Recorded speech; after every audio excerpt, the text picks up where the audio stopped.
हम जा रहे हैं, वसुंधरा झरना है वहाँ पर, और इसके आगे पांडवों के कई और दिव्य स्थान हैं जहाँ की यात्रा बहुत ही सुंदर और सुहानी है। बहुत ही अलौकिक शांति मिल रही है उत्तराखंड की इस भूमि में आकर और स्वर्ग की इस यात्रा पर आकर। और इसी रास्ते से होते हुए पांडव स्वर्ग की ओर गए थे। आप सभी भी मेरे साथ स्वर्ग के दर्शन करने के लिए चलिए। मैं आज आपको लेकर जा रहा हूँ वहाँ जिसे स्वर्ग का रास्ता भी कहा जाता है, जहाँ से पांडवों ने स्वर्ग के लिए प्रस्थान किया था। आप अभी देख रहे हैं माँ सरस्वती माता। यहाँ से ही माँ सरस्वती माता जी का उद्गम हुआ है और यही भगवान श्री गणेश जी ने वेदों की रचना की है। और माता सरस्वती जी को श्राप भी दिया था क्योंकि माता जी शांत होकर नहीं बह रही थी और उनके तेज स्वभाव से गणेश जी को वेदों की रचना करने में दिक्कत हो रही थी। और आप देख सकते हैं हिंदुस्तान की प्रथम चाय की दुकान, और यहीं से होते हुए आगे बढ़ते हैं स्वर्ग की यात्रा पर, जहाँ है ऐसा चमत्कारी झरना जो पापियों को स्पर्श नहीं करता है और धर्मात्माओं को भिगो देता है। एक ऐसा रोमांचक सफ़र जहाँ है कठिन चढ़ाई और मुश्किलें, तो वही प्रकृति के खूबसूरत नज़ारे भी देखने को मिलते हैं। वसुधारा की ओर जब हम आगे बढ़ते हैं, स्वर्ग के मार्ग की ओर आगे बढ़ते हैं, तो हमें द्रौपदी जी का मंदिर प्राप्त होता है। ये देख सकते हो त्रिपुर बाला सुंदरी मंदिर, माँ भगवती का मंदिर है, द्रौपदी मंदिर भी लिखा हुआ है। और इसके आगे हम बढ़ते हैं उत्तराखंड की इन वादियों में। बद्रीनाथ धाम से लगभग यह स्थान 9 किलोमीटर दूरी पर है और माना गांव से यह स्थान लगभग 5 से 6 किलोमीटर दूरी पर है।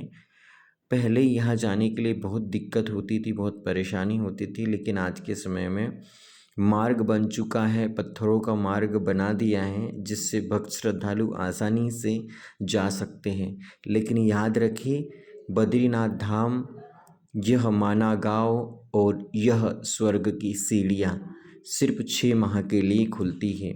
6 माह यहाँ बर्फ़ होती है, बर्फ़ से ढका हुआ होता है यह पूरा स्थान। और यहाँ पर जो लोग रहते हैं वो भी 6 माह ही रहते हैं माना गाँव के लोग। फिर इन लोगों ने दूसरे जगह पर अपना निवास बना के रखा है, 6 माह वहाँ जाकर रहते हैं, लेकिन ये उनका पैतृक स्थान है। इस प्रकृति से उन्हें बहुत प्रेम है और यहाँ आकर भी रहते हैं। बद्रीनाथ धाम आने वाला हर एक भक्त, हर एक साधक, हर एक दर्शनार्थी यह सोचता है कि क्यों न मैं माना गाँव जाऊँ, और माना गाँव में जो स्वर्ग की सीढ़ियाँ है, जो दिव्य स्थान है वसुधरा, उसके दर्शन करके एक अलौकिक आनंद की प्राप्ति करो। और इसी खोज में बहुत सारे लोग आते हैं और हमारे साथ भी महाराष्ट्र के एक भैया, कोलकाता के एक भैया और एक दीदी हमारी इस यात्रा में हमारे साथ सम्मिलित हो गई। और आप देख सकते हो आगे का ऐसा नज़ारा दिख रहा है ना, मानो कि हम स्वर्ग में ही चल रहे हैं, स्वर्ग में ही भ्रमण कर रहे हैं। बड़ा अलौकिक दृश्य है बद्रीनाथ जी के इस धाम में स्थित वसुधरा झरने के पास का इस दिव्य स्थान का, जहाँ से पांडवों ने स्वर्ग की चढ़ाई की। कहते हैं कि इस स्थान पर सहदेव ने प्राण त्याग दिए थे और अर्जुन ने गांडीव त्याग दिया था।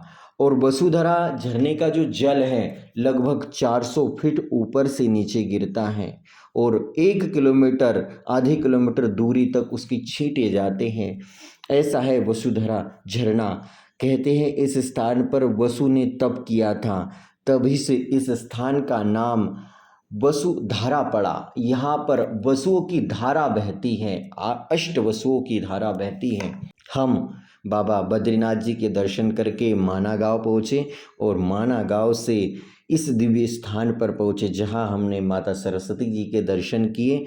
और दर्शन करने के बाद हम आगे बढ़े तो हमें द्रौपदी माता जी के दर्शन का सौभाग्य प्राप्त हुआ। और यहाँ पर जो झरने का जो जल बहती हुई आ रहा है, ऐसा प्यारा जल है, इसका स्वाद बड़ा ही स्वादिष्ट है, सुंदर है कि मन तृप्त हो जाता है। आप सभी भी हमारे साथ देखिए वसुधरा का यह दिव्य नज़ारा। जो लोग वसुधारा आना चाहते हैं, स्वर्ग के इस दिव्य स्थान पर आना चाहते हैं उन सभी लोगों से कहना चाहूँगा कि 2 घंटे का सफ़र है। माना गाँव से ये चढ़ाई लगभग 2 घंटे की है। 5 किलोमीटर की दूरी आपको तय करना पड़ता है और अगर आप अगस्त माह में आते हो तो आपको देखिए कितना अच्छा रास्ता प्राप्त हो रहा है। वहीं अगर आप ज़्यादा पहले आते हो तो यहाँ सब ओर बर्फ़ होती है और बर्फ़ से होकर आगे बढ़ना होता है। बर्फ़ से होकर आपको वसुधरा तक चलना होता है जिसमें आपको कई कठिनाइयों का सामना करना पड़ सकता है। इसीलिए समय देखकर यात्रा पे आए। ऐसे समय में यात्रा पर आए जिस समय आपको एक अच्छा घूमने फिरने चलने में बहुत आसानी हो।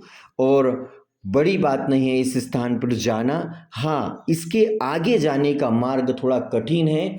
उस मार्ग में आपको कई सावधानियों का सामना करना पड़ेगा। उस मार्ग में आपको कई प्रकार की कठिनाइयाँ आ सकती हैं। इसके लिए आपको कुछ भोजन की व्यवस्था लेकर भी आपको जाना होगा और 2 से 3 दिनों का सफ़र है। हमने इस स्थान पर हमारे इष्ट की उपासना की, साधना की, मेडिटेशन भी किया। बहुत ही अलौकिक आनंद मिल रहा था। मेरे पीछे जो आपको पर्वत दिख रहा है वो नारायण पर्वत है और सामने नर पर्वत है। मैंने इन दोनों पर्वतों के बीच में भगवान शिव और माता बगलामुखी का ध्यान किया, उनकी उपासना की। माँ पीताम्बरा ब्रह्मास्त्र महाविद्या की साधना करके, मेडिटेशन करके, उनका नाम जप कर बड़ी अलौकिक आनंद की अनुभूति हुई। ऐसा कर रहा था मन कि कुछ समय यहाँ ठहर जाओ, कुछ दिन यहाँ रुक जाओ।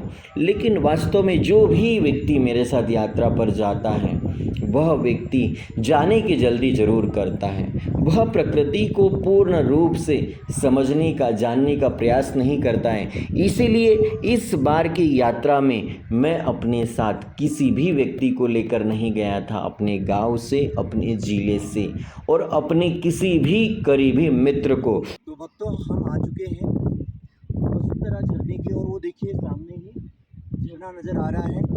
हमारी यात्रा सफल रही। केदारनाथ धाम की भी यात्रा सफल रही, बद्रीनाथ धाम की भी यात्रा सफल रही और पांडवों के स्वर्ग द्वार की भी यात्रा सफल रही। सब बाबा महाकाल की कृपा है, माँ बगलामुखी माँ की कृपा है। और आइए आगे बढ़ के हम आपको बताते हैं पास से झरना कैसा दिखता है। वसुधारा के पास हम पहुंचने ही वाले थे तो हमें ऐसा लग रहा था कि यहाँ कोई बड़ा भवन निर्माण कार्य बनना चल रहा है, कोई बड़ी मशीन से मसाला बनाया जा रहा है। ऐसा लग रहा था कि बड़े बड़े पत्थर नीचे गिर रहे हैं, क्योंकि 400 फीट ऊंचाई से पानी नीचे गिर रहा है और दूर दूर तक इसकी बौछारें जा रही थी। कैमरा भी अधिक समय तक नहीं चल पा रहा था क्योंकि कैमरे के ऊपर पानी आ जा रहा था। ऐसा था वहाँ का अनुभव। हर हर महादेव। तो आप सभी देख रहे हैं वसुधरा झरना और यहाँ आकर बड़ी अलौकिक आनंद की अनुभूति हो रही है। जय जय शिव शंकर, हर हर महादेव, बम बम भोले, जय हो कैलाशवासी महादेव, जय शिव शंकर। बहुत ही अद्भुत और अकाल्पनिक, बहुत ही प्यारा नज़ारा बाबा महाकाल जी के धाम का। यही से पांडवों ने अपनी स्वर्ग की यात्रा आरंभ की थी और जिस जगह पर मैं खड़ा हूँ वहाँ तक द्रौपदी माता जी नहीं आ पाई थी। तो आप सभी देख रहे हैं, देखिए कितना प्रकृति का सौंदर्य है। हर हर महादेव। भगवान शिव ऐसे ही दिव्य और पवित्र स्थानों पर बसते हैं। यही ऋषि मुनि संत महात्मा आकर तप करते हैं। जय शिव शंकर।